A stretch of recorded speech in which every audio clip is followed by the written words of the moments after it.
विस्मे समुपस्थितम् अनादित्युष्टम ऐश्वर्यम कीर्तिकरम अर्जुन।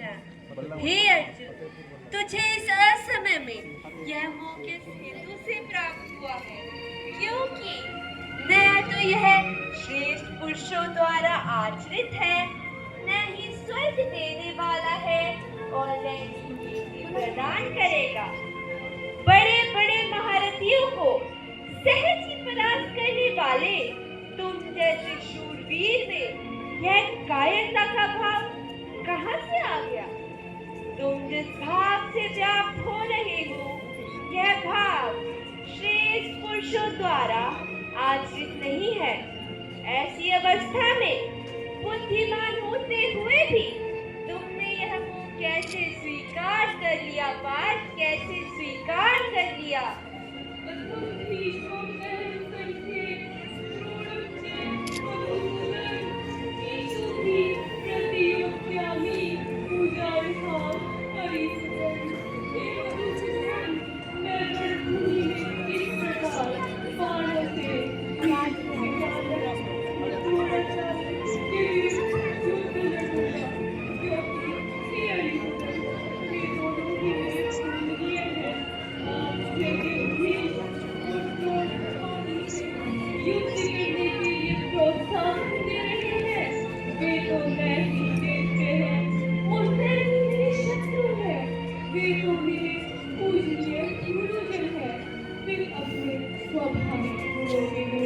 आप मुझे युद्ध करने के लिए कैसे कह रहे हैं? ये केशव, ये घोर पाप मैं कैसे करूँगा? गुरु हत्वा ही महानुभावान् श्रेयो मुक्तुं भिक्षुम् अपि इहलोके हत्वा अर्थ कामावस्तु।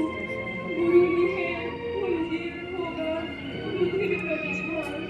इसीलिए हे माधव, इन महानुभाव को पुण्य मारकर मैं इस लोक में भिक्षा का अन्न खाना भी कल्याणकारक समझता हूँ, क्योंकि इन पुरुषों को मारकर ही मैं इस लोक में रक्त से सने हुए अर्थों का रूप भोगियों होगा।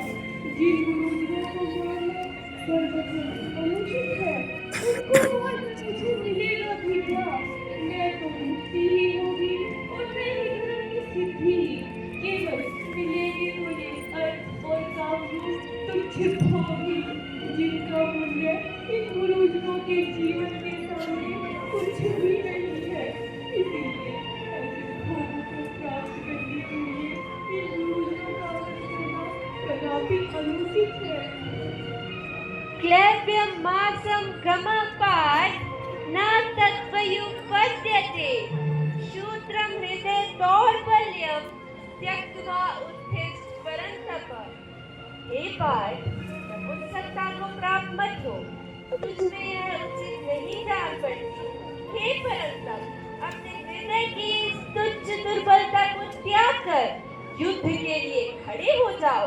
तुम एक वीर जननी के वीर पुत्र हो और तुम्हें इस प्रकार की कायरता का संचार सर्वथा अनुचित है। कहाँ महान से महान महारथियों के हृदय को कपा देने वाला तुम्हारा अतुल्य शौर्य और कहाँ तुम्हारी ये वीर दशा, जिसमें शरीर के रोंगटे खड़े हैं, बदन कपकपा रहा है, घाटी गिरा जा रहा है और चित्त विषाद से युक्त होकर भ्रमित हो रहा है। ऐसी कायरता और भीरुता तुम्हारे योग्य कदापि नहीं है पार्थ, कदापि नहीं।